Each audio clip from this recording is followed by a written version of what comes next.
If I cannot use this, I mean, I have a terrible cold. I came across the country, and instead of coming across the country in the bags of witches, I came in an airplane, and of course I got sick. So, but carrying this microphone in my hand is like, I feel like Geraldo Rivera here with the new people. So, if my voice can project, I will not use this.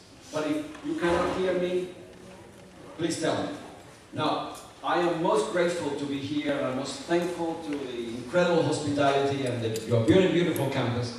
But I am led to believe that either you were coerced into coming to this lecture, or the nightlife in Randolph, Macon, in Ashland is not as good as it should be. My name is a very difficult one. It's Teofilo F. You know, Teofilo is a Greek name. It's a Greek word. It means love of God. But all my friends and all my students call me Teo, which means God, and you are most welcome to do the same. But if you have difficulties addressing me, and you know, if you look at my voice, it's very congested. If you have difficulties calling me Teo, then you can call me His Highness, His Majesty, His Godhead, Voldemort, or something like that. I want to begin where I begin all my classes. And this is very much directly related to the kind of things that are going to be said before. You realize that I'm going to be teaching from here because I am very intimidated by the football team sitting in front. And I begin with two excerpts from Walter Benjamin. Walter Benjamin was I don't know how to describe him. He was an essayist, He was an essayist, a sociologist, a philosopher, almost a historian, a man who was very influential in the kind of development of postmodernism and literary criticism. At the end of his life, he was engaged in a great project on the arcades, on the kind of galleries in Paris, which is an incredible project. But in two excerpts that appear in the thesis on the philosophy of history, Walter Benjamin tells us two things. The first one, which is a short excerpt on historicism. Walter Benjamin argues something that is commonplace. That is that history is always written by the winners. That the defeated and the oppressed seldom has a history. And that, more importantly, that every monument of civilization is also a monument of barbarity. That every great cultural achievement, every great day, la grande journée, as the French say, has been bought at the price of oppression, inequality, and pain.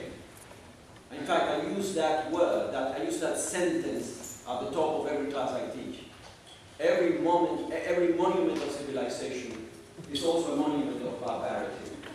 Which is why he asks us, Walter Benjamin, asks historians to, in a sense, brush history against the grain. That is to say, to look at history from the bottom up, from below, not from the discourse of the winners, not from the discourse of those who are on top, but the discourse and the experiences of those who suffer the oppressions of those on top. That's the first excerpt. The second one is called The Angel of History. And in that excerpt, Walter Benjamin tells us that he has seen a painting by Paul Klee, which is entitled The Angelus Novus. This is a ghastly painting, you will agree with me. If that is an angel, what is a demon going to look like? So this is the Angelus Novus, and he likes to think of this angel as the angel of history.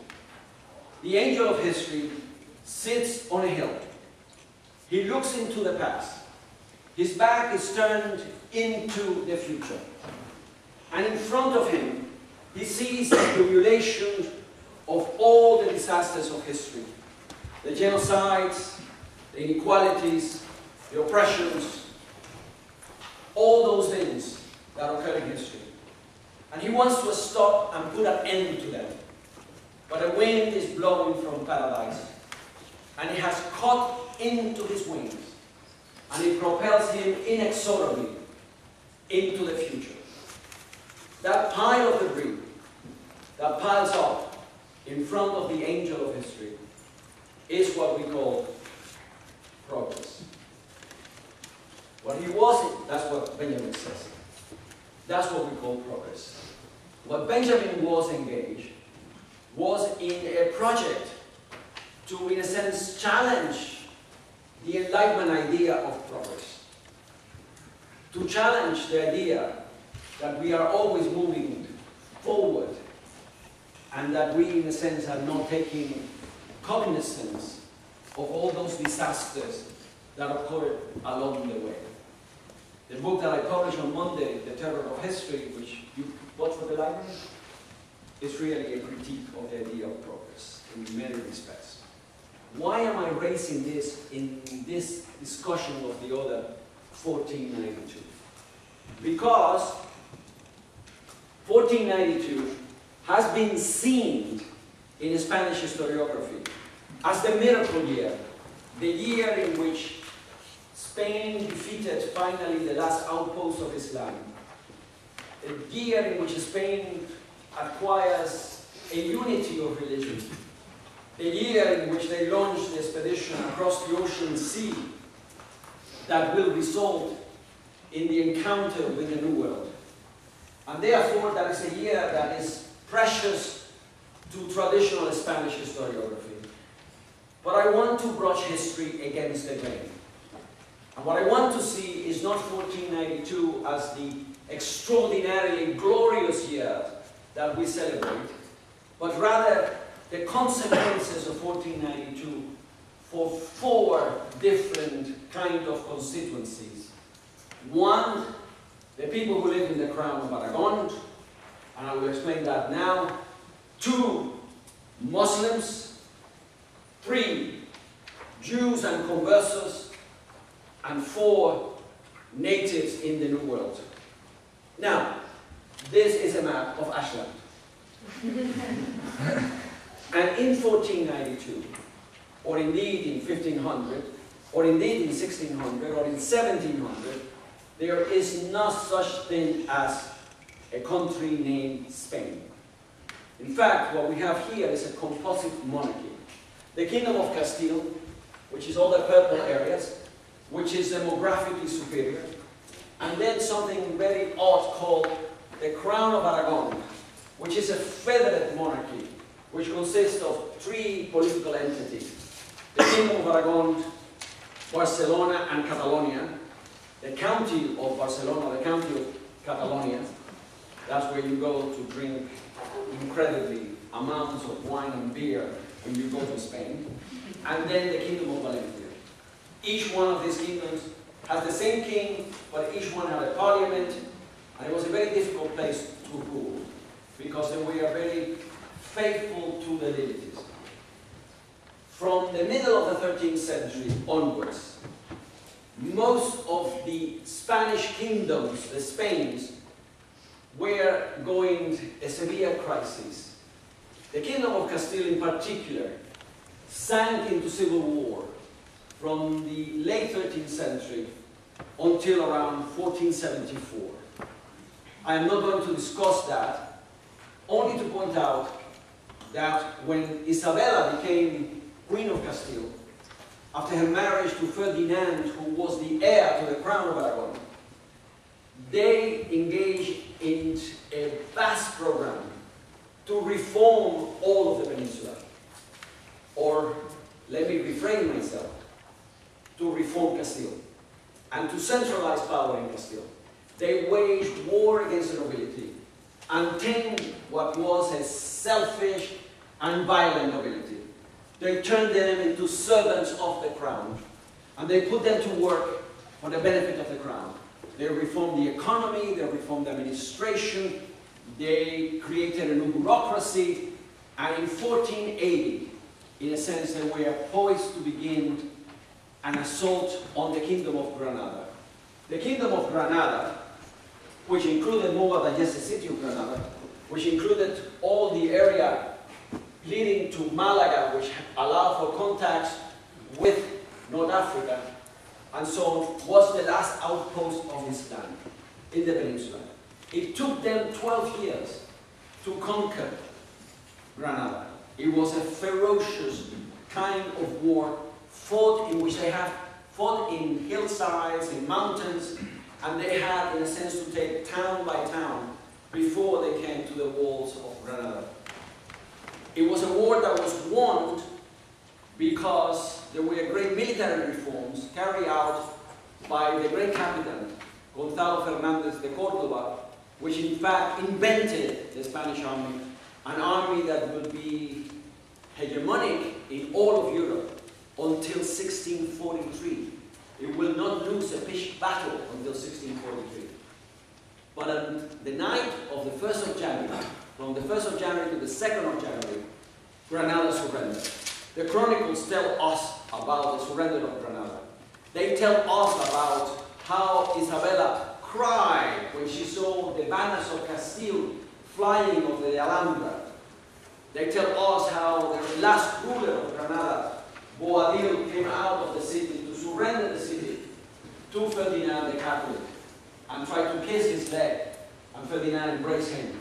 The city surrendered, was never taken, and one of the consequences of the surrender was a treaty that guaranteed the Muslims in Granada the right to retain the business and the property and to, in a sense, continue to observe their religion. So far, so good. So what I want to do is to look at this forward constituency and see to what extent 1492 impacted them. And that means also going back and providing you with a very brief summary of the history of each of these groups. First of all, the centralization of power, what Max Weber has called the legalized monopoly of violence that occurs in Castile, meant also that the Catholic monarchs, Ferdinand and Isabella, totally neglected the Crown of Aragon. The Crown of Aragon had only 1 million inhabitants, and it was very difficult to rule and govern. So it will be left to their own devices. They will not try to tax them or to conscript soldiers in the Crown of Aragon, but they were also not participants of the empire. One of the things that we must acknowledge is that the discovery, I will not call it a discovery, the encounter with the New World, but the conquest of the New World is not a Spanish enterprise. It's a Castilian enterprise. It is Castile that dominates the New World. So Aragon becomes neglected, and there's going to be hell to pay for this neglect. The first one is that the Catalans will rebel continuously against the centralized power of Castile. The help to pay for this is, of course, that to this very day, Spain is a fragmented country, and the Catalans rightly do not feel like Spaniards, and don't want anybody to tell them that they are Spaniards or that they speak Spanish. They speak Catalan, and they are Catalans.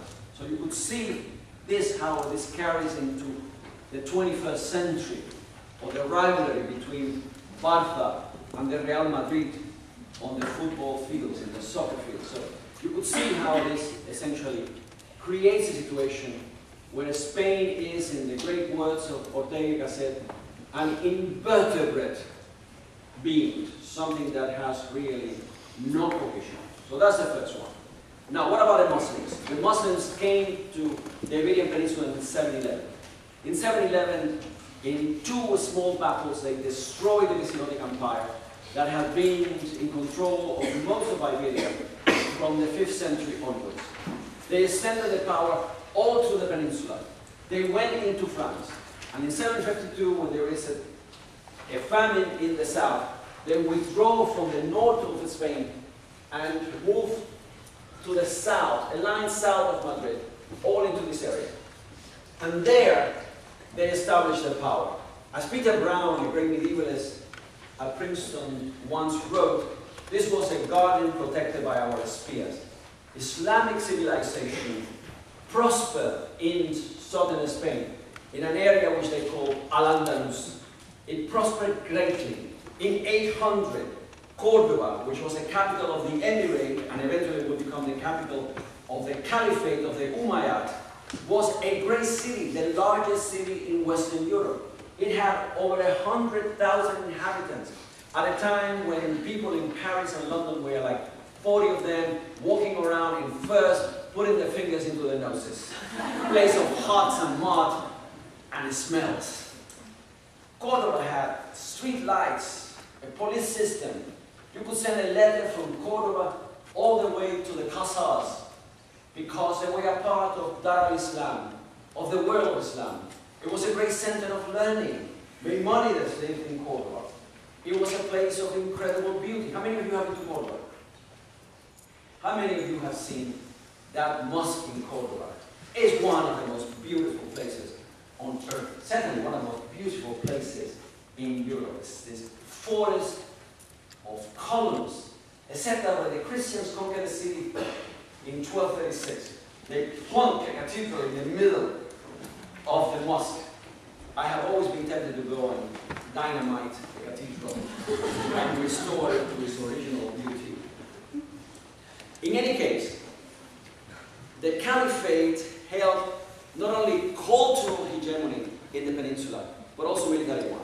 In 999, when the Christians were becoming a little bit too troublesome and raiding the frontiers of Islam, of Al-Andalus, they will lead Al-Mansur, who was the military leader of the Caliphate, will lead essentially a raid into Santiago de Compostela, into St. James of Compostela, will take the bells and the doors of the cathedral on the back of Christian slaves back to Cordoba.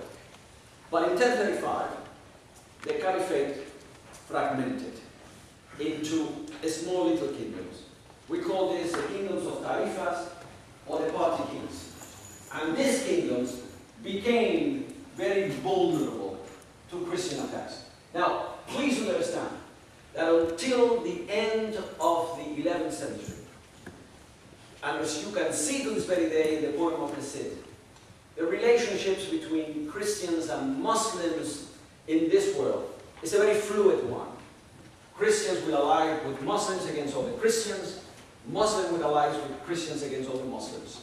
There is a fluidity to the relationships. The Christians begin to extort tribute from the Muslim kingdoms and to, in a sense, start taking pieces of them.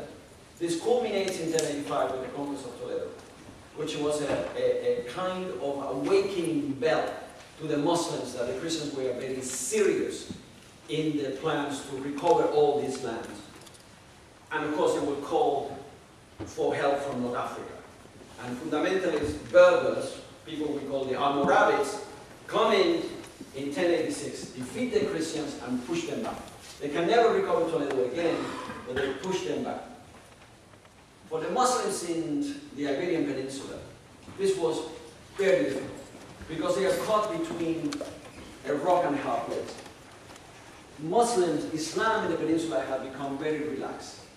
Having a good glass of wine in the evening, representing the human figure, was in fact quite common. The Almoravids were fundamentalists. They didn't want any of this lax behavior. And so, you either have these difficult masters from the north, which protect you from the Christians, or you essentially continue to be vulnerable to the Christians. Of course, the Almoravids came in and became corrupted as well after a while, which always, in fact, is a very kind of wonderful thing in history, that the people who begin as fundamentalists and as tough guys end up being as corrupted as the people they conquered before. It's a wonderful thing. The reality of this, of course, is that by 1212, the Christians were able to gain the upper hand.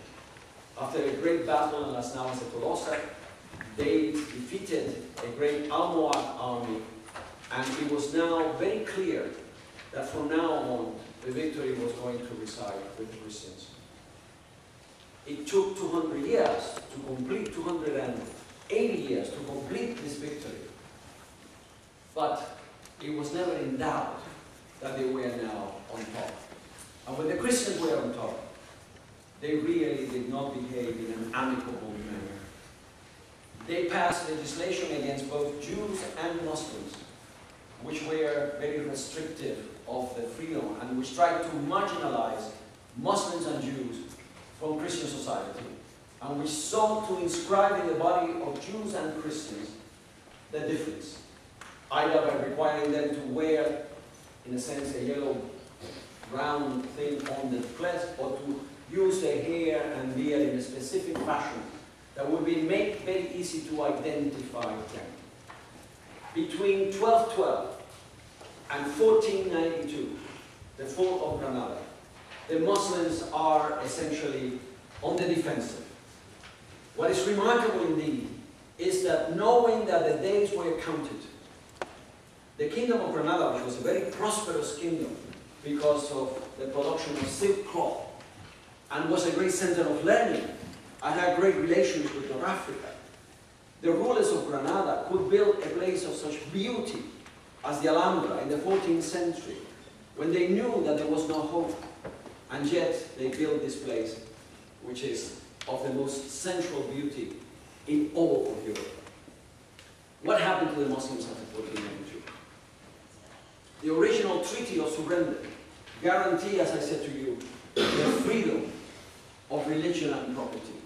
But by 1499, they are being pushed, and they are being pushed to convert. And they rebelled.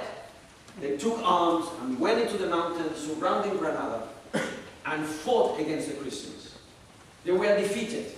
And at the beginning of the 16th century, the Muslims are forced to convert to Christianity. This is a forced conversion, and now we know them as Moriscos. The reality of this is that the Muslims refuse to assimilate. They continue to dress as Muslims, they spoke Arabic, they ate like Muslims, and they simply ignore all the conversion. In the 1560s, Philip II ordered draconian measures to assimilate them into Christian society, including taking the children away and having the children brought up by Christian families as a way of assimilating them. They refused to assimilate, even after defeated in 1570, after 2 years of incredibly harsh and cruel warfare, again in the mountains, the Second Alpujarra War. But they were a fifth column.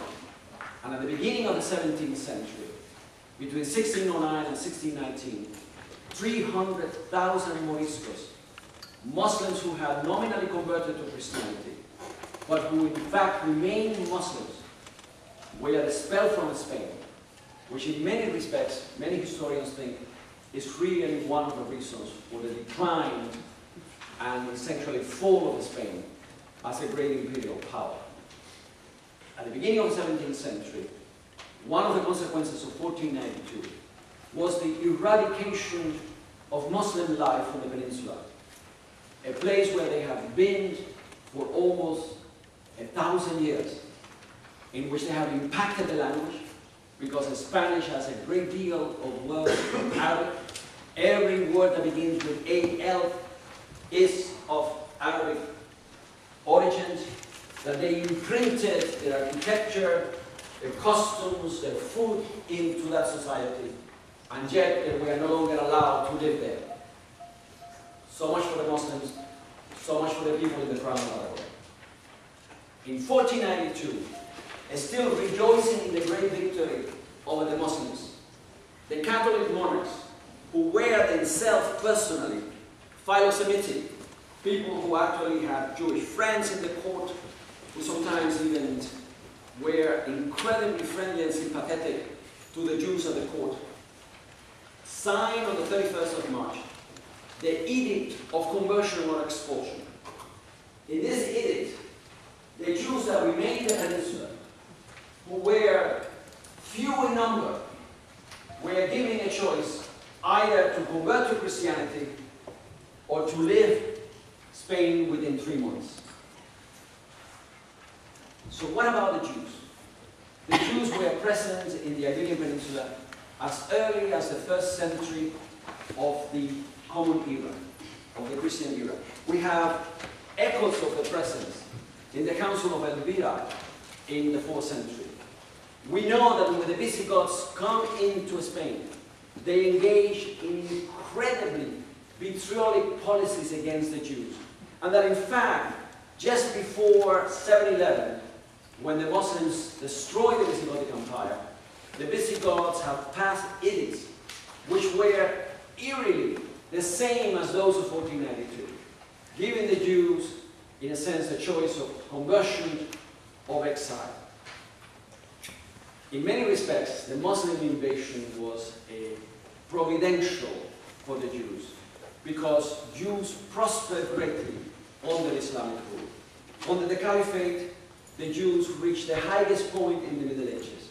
They wrote in Arabic, they dressed like Arabs, and they were an important component of the administration of the Caliphate in Cordoba.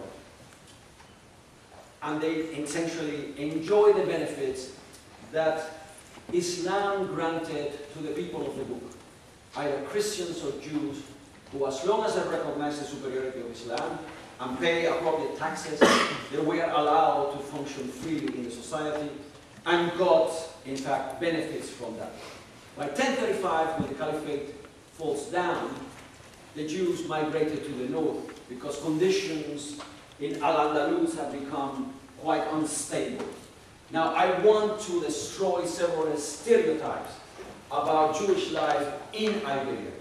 One, they were not restricted to one simple type of occupation. That is to say, they are not just money lenders. They are farmers, soldiers. They occupy all the niches: craftsmen, artisans, merchants, bankers, doctors, very much like the Muslims did on the Christian rule. They are, in a sense, found in every occupation. Two, they were not restricted or limited to certain areas of the town. They could live wherever they could pay the rent.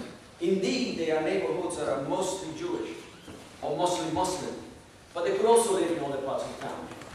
Three, that the economic structure of the Christian elite determined to a large extent the economic structure of both Muslims and Jews.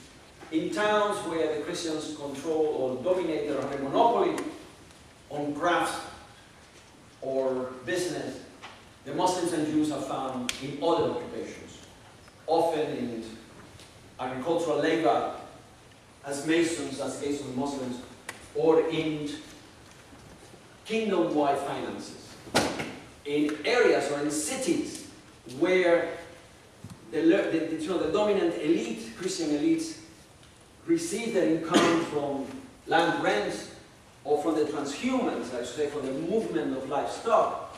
The Jews then, and the Muslims, were merchants, craftsmen, artisans, and the like.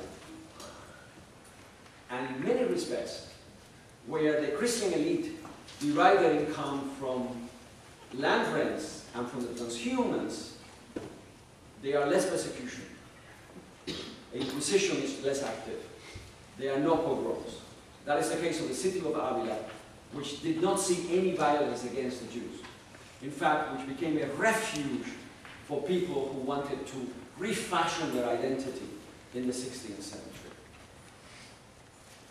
So, Jewish life, I completely disagree with the idea that there is convivencia, that Jews, Christians, and Muslims went out in the evening to have beer at iron horses and to eat pork together. I don't think so. We don't have tolerance today. Why should we project that tolerance into the Middle Ages?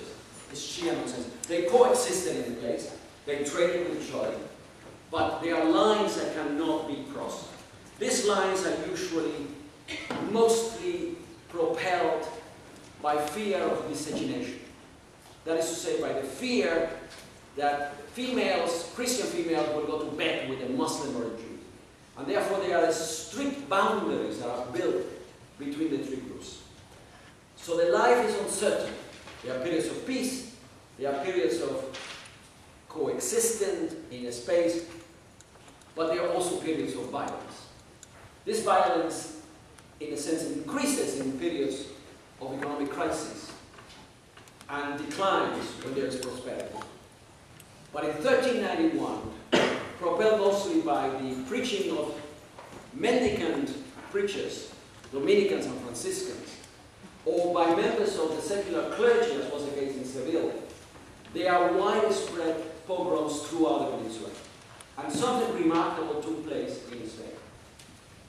We don't know exactly how many people converted, but we think that around 60% of all the Jews in the peninsula converted to Christianity. Some did so because they were afraid for their lives. Some did so because they, in a sense, felt that they could, which is the argument of Netanyahu, that they have already lost a great deal of their religiosity, so may as well switch religions and profit from that. Some did so moved by, in a sense, a recognition in their eyes of the superiority. In fact, there are cases before the violence, such as Seloma Halevi, who was the greatest rabbi in the entire peninsula, who was a rabbi of Burgos, a very learned man, who in 1390 converted to Christianity without coercion, without any pressure, went to Paris, took a degree in theology, returned to Burgos, and was elected the bishop of the city. He was smart enough to have had 12 children before he became a bishop. You know, have my fun and have my cake too. Why not? In fact, his children, who are the great Cartagena family, will become the great ministers of the crown, great chroniclers, great lords. In 1421, when John II comes to Burgos to do a royal entry, his first entry to the city, the man who is chosen by the city to be the defender in the pass d'armes is the son of the bishop. Only in Spain, a converted Jew becomes essentially the exemplary of knighthood in the city of Burgos, which is really bizarre. After 1391, and after 1413, when there is a dispute called the Disputation of Tortosa, in which the man speaking for Christianity is himself a converted Jew, Joshua Halorki, who takes the name of Jerónimo de Santa Fe, the Jews keep on converting. But not all converts are alike. The very wealthy Jews, the very influential Jews, the Jews who trace their family ancestry to David, who were relatives of Jesus, they had no problem. They simply moved horizontally into the nobility. In fact, we know that Ferdinand I, the Catholic monarch who sent Columbus to discover or to go to the Indies, was himself someone who had converso ancestry through his mother, who was a converso. So they had no problem. The middling sorts, the wealthy, rich Jewish bankers and merchants and so on, they also moved horizontally without any problems. They became members of the Cathedral Chapter, of the churches, of the cathedrals throughout Spain. They became municipal officials. They flocked into the universities, and having received university degrees, went into the bureaucracy, into the royal bureaucracy. They did very well. And then the larger number of Jews are people who remain in their own neighborhoods, who remain in the same trades, and who marry endogamously. Meaning what? Meaning what? To marry in a group. That's right. I was waiting for one of the students to absolutely, yeah, I can wait for the whole of my life, right? I am always amazed how students, if they are passive, they don't understand the word. Hey, who cares? Let me text somebody about this. No, raise your hand. Hey, what the hell do you mean by endogamy? They marry within the group. They marry each other. And they continue to practice certain atavistic forms of Judaism. Because Judaism, unlike Christianity or Islam, is really related to the ritualization of everyday life. Lighting candles. By the 1440s, there is an incredible reaction against conversos. A great deal prompted by competition for positions in the cities. A great deal by the belief that, in a sense, these conversos might still be practicing Judaism in secret. And by 1478 and 1484, the Spanish Inquisition is created, which is a very different kind of Inquisition from the medieval Inquisition. Because the Spanish Inquisition is an Inquisition which is essentially under the thumb of the monarchy. And it's a form of political control, which is why the Aragonese and the Valencians and the Catalans protested vehemently against the creation of the Inquisition.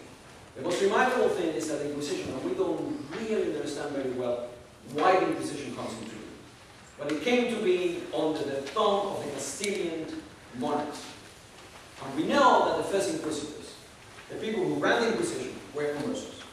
That the great Torquemada, who was a friend of Mel Brooks, Inquisition, here it comes, the Inquisition. Have you know that? Have you ever seen that movie? History of the World Part 1? That's real history.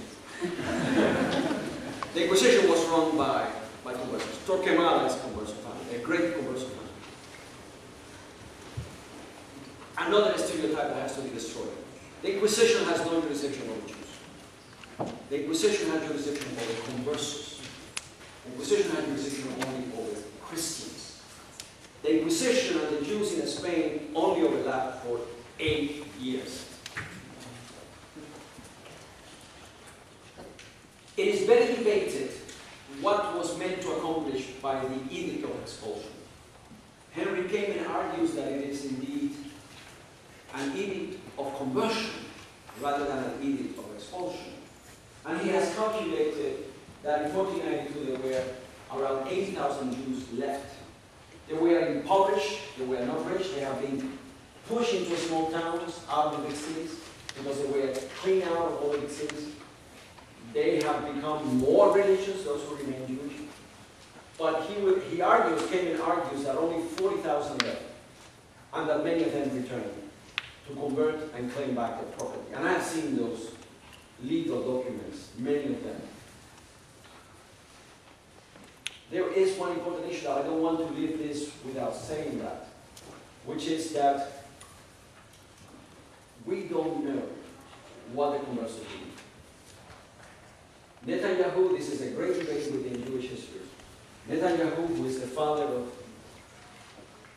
of Bibi, Netanyahu, the Prime Minister of Israel today, has argued 40 years ago that all the conversos were really Christians.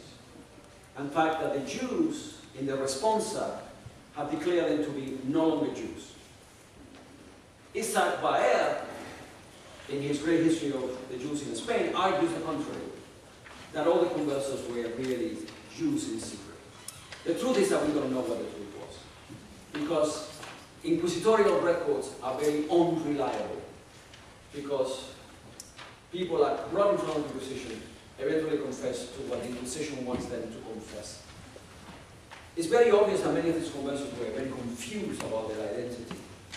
So that when somebody says in a trial in Zaragoza in 1486, hey, I don't believe in heaven or hell.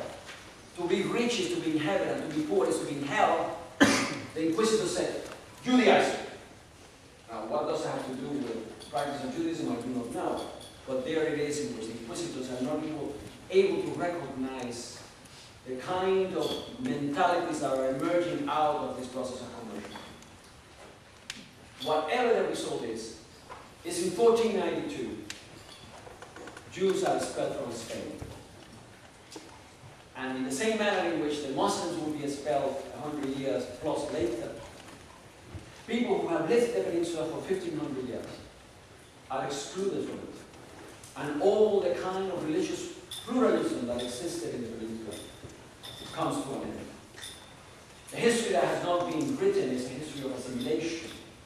Because unlike the Muslims, the Jews, the conversos, people who have been Christian for 100 years, will assimilate completely into Spanish society after the 1550s. But nonetheless, plurality has come to an end. Third group, Aragonese Muslims, and Jews.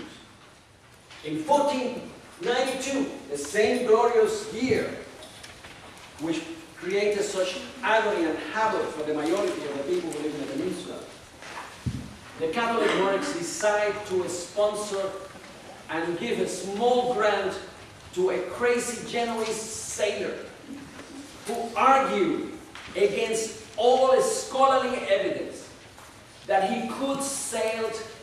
You know, I have these images and I'm not showing you any of them. This is the Catholic monarchs there. This is the surrender of Granada. This is the Inquisition. See that? This is the first voyage of Columbus. Columbus, based upon false geographical evidence from Toscanelli, argues that he can sail westward and find the Indies. Why will the Catholic monarchs sponsor this crazy idea? Columbus brings this plan to Salamanca, and all the doctors there said, like, are you crazy? You cannot make it there. But the truth of the matter is, this is like gambling. This is like investing on Hewlett-Packard. The Portuguese are already in control of the trade with the Indies. The Portuguese have come down the coast of Africa. They have been doing that since the 14th century. They're slowly marching down the coast of Africa, creating enclaves on the coast of Africa, trading in slaves and products from the interior of Africa, and eventually, by the end of the 15th century, made the turn around the Cape of Good Hope and found their way to the Indies. The great event in the history of the West for contemporaries was not Columbus' voyage to the New World. It was Vasco da Gama returning from India with a ship laden with peppercorns and cinnamon and other spices. Do you realize what food without spices tastes like? It's like going to England or Ireland. Everything boiled. Isn't it true? Tasteless stuff. So they actually sponsored this trip. We had to put Columbus' voyage across. Columbus was a great sailor. He had already sailed to Iceland. He had sailed down the coast of Africa. He had been to the Canaries. The Atlantic was not unknown. The idea that the earth was flat and you could sail into the Atlantic and fall by the side was only believed by Virginia high school students. No one in Europe who know anything about the earth, who know anything about the sea, believe this nonsense. This is sheer romantic nonsense. The flat earth actually was invented by the Knights of Columbus in the 19th century to glorify Columbus as a great patron of science, when in reality he was totally insane. He collected prophecies, which he annotated. Yes, I am the Christ bearer. I'm going to go to Jerusalem. Yes, yes. I mean, the guy was a great sailor, not too well up in his head. The first voyage was utterly unpredictable. Now, you realize one thing, that he just simply bumped into the New World. If there wouldn't have been the New World, we would have never heard of him. There is no way that in those very small little ships, which are the size of this room, he would have ever gotten to China or Japan or the Pacific Islands. No way. He didn't have enough provisions for that. So he was very lucky that he just bumped into this. The log of the first voyage is a very compromised document because it was rewritten by Bartolomé de las Casas to glorify Columbus. It was lost. The second voyage, which I'm going to talk about in your class tomorrow, by Albert Stanka, doctor, is a very interesting document because it shows the very ambivalent vision of that Castilians have of these natives. They are, on the one hand, the prelapsarian men and women. Prelapsarian, meaning Edenic. Eh? Edenic. Edenic, the Garden of Eden. And what happened to the people who lived in the Garden of Eden? They fell prelapsarian before the fall. So there are men and women who are around naked. It's a nudist colony in the Caribbean. They don't work, they don't have cities. Some of them are pretty ferocious, the Caribs. So in the second voyage descriptions, and I will talk in greater detail in the class tomorrow about this, so I don't want to preempt what I have to say. They have two images of one, in essentially this prelapsarian natural man, and two, in a sense, the beastly, inhuman natives. But enough for Columbus to return to Spain with 12 natives and a lot of parrots and cockatoos. It's like real, the movie. Contact with these birds. And he travels from Seville to Barcelona. And people come around from all the villages to see these things that they have never seen before. The reality of this is that the Caribbean is not a good place for the Castilians. The natives died like flies. They die because they are not used to work, and they die because they are not immune to the illnesses that the Spaniards bring, who are, on the whole, with some exceptions like the casinos and the Las Casas, really predatory. There's nothing, there's no gold, there's no silver, there are no spices. The Spaniards come into Hispaniola and other islands in the Caribbean, and they want to eat bread and stews and drink wine, and at the age of 50 they will explode, because it's not the kind of food that you eat in these climates. There is no profit in the New World.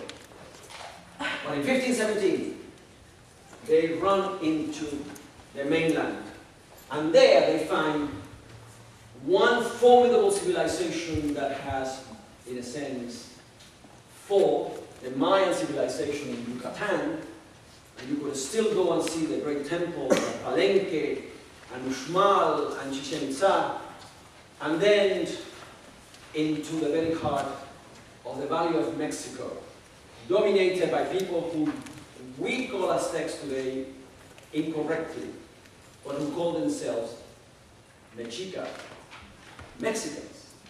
Mexico Tenochtitlan, the capital in the lake, was the largest city in the Western Hemisphere. And the Mexica practiced a form of ritual warfare against all the tribes around them that they captured, because they fought to capture the enemy and then engage in ritual warfare in the sacrificial stone and kill them, excise the heart, take slivers of the flesh, and distribute it among all other football players. Don't you do that when you defeat their football team? Carve the flesh and distribute them. The quarterback gets the leg and things like that. I am not, well, we are already running late, and I want some questions. I can see some people already abandoning me. Even the very show.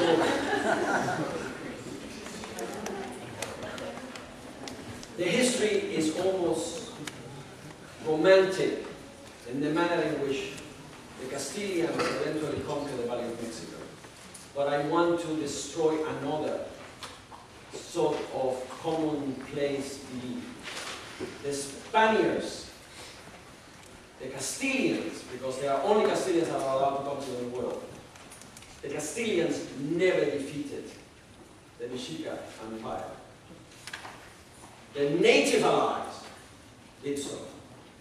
That is to say that many other groups, mostly the Tlaxcalans, joined Columbus in the belief that they could now crush the Mexica, the Aztecs, and they themselves eventually crushed the Spaniards. And the Aztecs did not believe that the Castilians were gods. And they did not fear the horses. In fact, they killed the horses and venerated them. But they were defeated not only because of the incredible number of native allies that Cortés was able to, in a sense, organize under his command, but because The Castilians fought in the manner in which they have learned to fight in the wars in Granada, as a unit combining firepower with javelins and pikes. And the Mexica fought always individually. At the very end, when Cortés is expelled from the city and then he comes back with all his native allies, and he is besieging the city, and the Mexica fought, as they were dying of illnesses as well, they fought house by house. And we are told in Nahuatl sources that they chose a great warrior, and they dressed him with the quetzal plumes, and they armed him with an obsidian mace and an obsidian knife. And he jumped from the roof of a house into the Spaniards, in the midst of them. And if he would have won, the city would have been saved. And if he would have lost, the city would fall. The chronicle ends right there.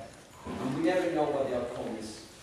But we know that in 1521, the city fell to the combined forces of Castilians and Tlaxcalans. And that Cortés, sitting in the palace of Montezuma, writing a letter to his emperor, to Charles V. Let me show you Charles V here.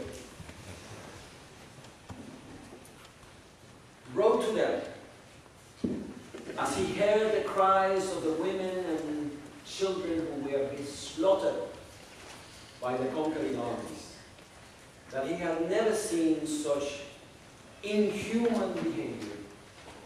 But when we brand people inhuman, essentially what we're doing is assuaging everything that holds us from slaughtering others.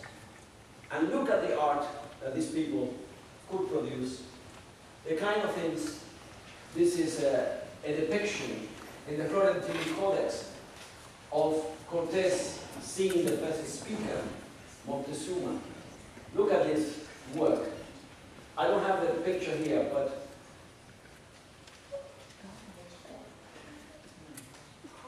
Dürer. Have you heard of Dürer? A German painter and engraver. So, a plumish head, featherhead, sort of adornment, brought from Mexico de Nochebuena to Germany. And he stood in front of that and said, I can paint, I can do engravings, I can do wood blocks, but this is an art beyond my powers. And I end with a painting by Goya, which is the cover of my book, The Terror of History, which is about the manner in which history and time, because that's what this painting is all about, it's about time eating us all, essentially devour his children. 1492, a miracle year? I don't think so. 1492, a terrible year. Thank you.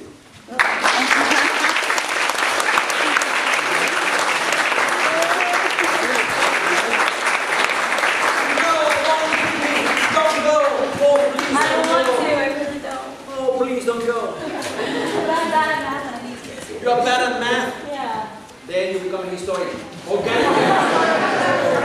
Organic chemistry and calculus are the greatest friends in history. All the historians are people who want to be doctors and friends like this. No, don't go. I want questions here. Ask me questions. Students first. What do you know about it? There's some people. A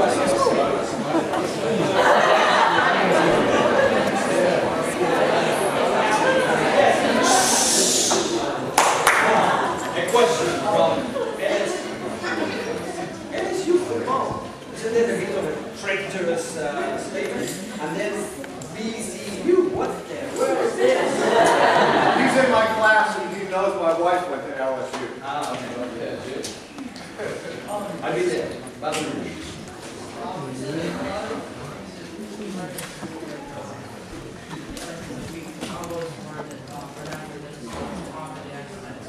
How do you know that, how is that, for years,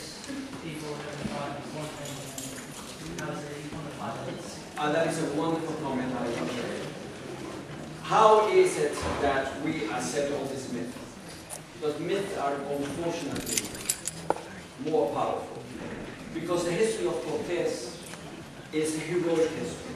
It's a romantic history that, in a sense, gives reifies and privileges to what? What kind of people are privileged by this history? We can speak. The Europeans. 40 Europeans coming and destroy this mighty empire. How extraordinary a story. Well, I don't think he would have done that without 10,000 Las Clarence behind him. But it's very comforting. It's because history, as Walter Benjamin said, has always been written from the top. And the people who dominated the world from the 19th century into the 20th century were which countries? England, France, the United States, right? Think about history. Think of the manner in which we know history today that we didn't know 34 years ago. 34 years ago, African Americans had no history. Women had no history, right? In fact, for all we know, African Americans didn't know how to play basketball because they could never make it into the NBA. Most obviously they took some drug in the 1960s that allowed them to play basketball. So, who writes the history? Who writes the kind of history they want to write, which is to glorify sentiments. But we know for a fact that Cortés could not have done this without Cortés' violence. Yes, one question. Anything. Anything having to do with anything. Anything, whatever you want to know. The meaning of the universe, the meaning of life. 42. Very simple. Very easy. Yes. Thank you. How has the way Spanish content introduced injections in the 50s centuries affected their religion today? The former Prime Minister of Spain, a rather stupid fellow called Aznar, argued in Washington at Georgetown University that the attacks of September 11th were really an attempt of the Muslims to revenge the fall of Columbus. Now, as it happened, Franco was fairly, he had a Moorish guard and all that. But go to the south of Spain today. There is something very funny happening in southern Spain today. One, as it is the case in all of Europe, there is an incredibly vitriolic discourse, pejorative discourse of Muslims, and hatred of Muslims who are Indians. On the other hand, and you have to hear the mayor of Big talking about the Muslims. It's like horrendous. On the other hand, there are people in Andalusia, in the area of Seville and Granada, who argue that they are the children of the people who were conquered by the Christians in the north, which is not true historically because they were all Spanish. And that therefore they have to regain their cultural heritage. And there are people converted to Islam. There is one historical reality. Islam has, on the whole, been more accommodating. I will not say tolerant because there is no tolerance in the religion. More accommodating to Jews and Christians than Christians have been to Muslims and Jews. That whenever Christians have been on top, they have made every effort to, in a sense, obtain complete orthodoxy within the land. And that's a reality. I know that it's difficult to extrapolate that from the present conditions in which we talk in such a stupid terms about the clash of civilization and things like that. But we forget, for example, that the Ottoman Empire for almost 500 years was a multilingual, multi-ethnic, multi-religious empire where nobody was really bad. As long as this is something that we must remember. It's not that the Muslims are great and the Christians are bad. You have to admit that your relationship to the ruling groups is one that is subaltern But nonetheless, if you admit that, then you can go.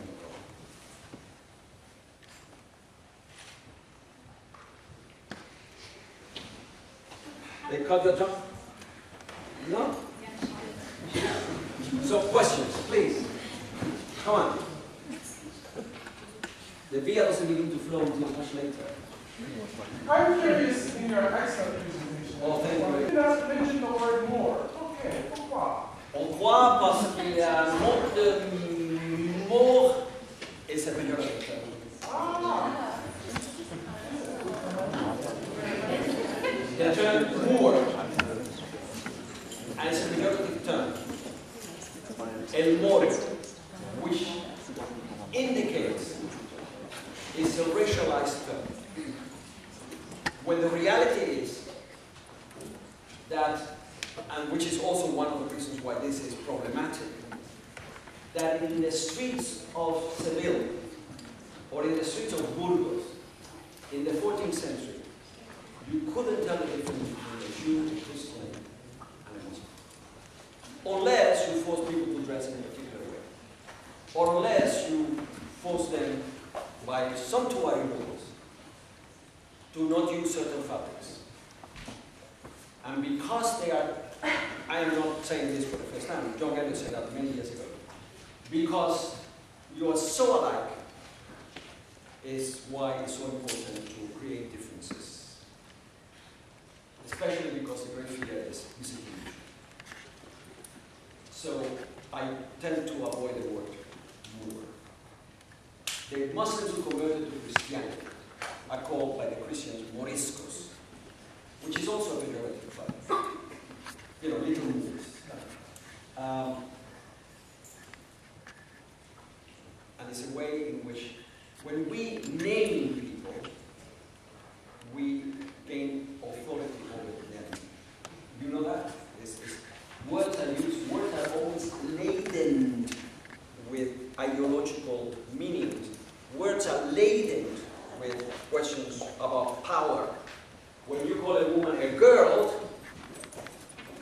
oh, you girls, well, you're saying something very specific about these women who are like girls, right?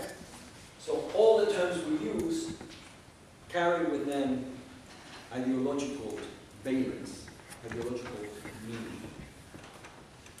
And I try to avoid using those terms, if I can help it. One more, two, three more questions, and then I will let you go. You know, there are those novel accounts. What's the responsibility of historians to teach that other, you know, that not just Columbus's account, but native accounts? Yeah, the funny thing about many of these accounts is that they are collected by missionaries.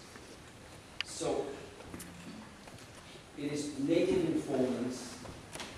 The missionaries, I mean, Anthony Packer, with a great work with this, talk about the beginnings of anthropology.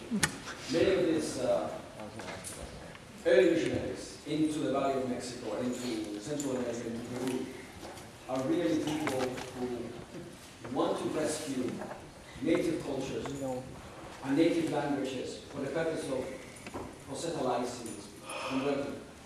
Because converting people to Christianity is also a way of ruling. You make them Christians, you can rule them easier. So the histories are compilations of memories of people. Although we have discovered now pictograms and accounts, and of course Lopez Portillo is the man who has done the early work. And one of my colleagues at UCLA, Kevin Terracino, who's a student of Jane Lockhart, has been collecting a lot of native material. But as historians, we are absolutely obligated to include in the manner in which we look at the past these alternative narratives, so that he will not grow up being a high school teacher telling everybody the great Cortez was a pretty difficult guy. Really destroyed the Aztec Empire with like 40 guys and 3 dogs and 4 horses. No. Something more complex at work here. It is our responsibility to understand that history is always subjective. There is no such thing as objective history. When I choose to talk about a specific topic, I am imposing on you my ideology. But nonetheless, we must offer as many versions as possible, so that you can make up your mind critically about what is it. Please. Do you think that there's more complexity in the Spanish takeover or destruction of the Inca Empire? I'm sorry, Do you think that there was a more complexity to the Spanish? destruction of the Inca Empire. Yes. In many respects, the destruction of Peru, of the Inca Empire in the 1530s, is very different from the Valley of Mexico. Because Pizarro was really a very strange fellow who wanted to build his own, carve his own empire in there. And that there are different mechanisms at work in the destruction of the Inca Empire. Because, and this is where we need to really think about this in a kind of problematizing the evidence, because the Inca Empire was very different from the Mexican Empire. Because the Inca Empire, which was an incredibly complex place, is a place that depended on the authority of this Inca, which is not the case in Mexico, where the emperor is a name that the Spaniards give to him. But he's not an emperor, he's the first speaker, he's first among equals. But Cortés is thinking, when the Spanish tell the story, they are thinking of the European models and imposing those European models on these native societies. I wanted to say, I'm coming to you, but first this fell. But I wanted to say something, of course I forgot, but... You have said that your book, the new one that you have in the library, is a critique on progress. Could you explain that a little bit more, what you mean by a critique on progress? I follow here Walter Benjamin. If by progress we mean that the iPhone 4 is coming out next week, if by progress we mean that now you can text on the water with your toes, if by progress we mean that we have iPad 2, if by progress we mean all the technological developments, So what do you mean? then yes, there is progress. There is technological progress, there is scientific progress, there is pedagogical progress. If by progress we mean that we treat other humans better, in a more humane fashion, then I like to point out to you that the 20th century has to be the most horrific century in the history of mankind. Because beginning with the Armenian genocide, the First World War, the revocation of the kulaks by Stalin, the Second World War, the atomic bombing of Hiroshima and Nagasaki, the Korean War, the Cambodian massacres, the famines in Africa, the killing of the Tutsis and Hutus in Africa. What are we talking about? Around 150 million people have been killed in the 20th century. And the 21st century doesn't give any evidence that it's going to be less. So, is that progress? We have better technology, so we can kill more people faster. So we can kill 10 million people in concentration camps. Is that progress? I don't think so.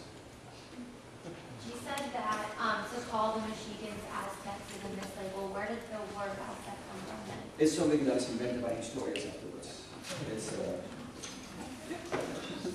but they call themselves Mexicans. What is the legacy of the conquest in terms of identity in the Peruvian? I'm going to take my other hat here. The reality is that the Spaniards were the Castilians. Nobody else from the peninsula was allowed to come. the Spanish government controlled perfectly Virginia and Virginia. The Castilians were extraordinary in the success of their imperial ventures. They ruled this empire until 1821, and in the case of Cuba and the Philippines, until the end of the 19th century. I come back to it. So, they spread this language throughout the entire continent. They created cities. We were talking today about Williamsburg. Well, I've been to Williamsburg. Most of the houses are fakes anyway. But compare this 18th century city with Oaxaca or Salvador in Bahia. These are huge cities with incredible churches and monuments, baroque to the core. So, there is a university in Lima before Jamestown was founded. The Spaniards were able to spread throughout the continent. They also married the natives. Yes, they created the casta system and some of that. The casta system is very interesting because if you look at those paintings, you can go down or you can go back to where you were by these different mixtures of marriages. So, in many respects, Spain was a third-rate power and was still able to control an empire at a time which was incredibly difficult because you have 2 fleets a year, so the king sends a letter, it takes 6 months to get back, and then 6 months to return. And nobody rebelled until 1821. That's really remarkable. If not through progress, then through what other means should we advance society? What do we mean by progress? Progress is an idea invented in the 18th century by Enlightenment philosophers. The world has been around for thousands of years, since we can trace the first humans, the first true humans, to around 150,000 years ago in Africa. We never had an idea of progress. The idea of progress is somewhat latent in Christianity and Judaism and Islam because you're moving linearly to the end of the world.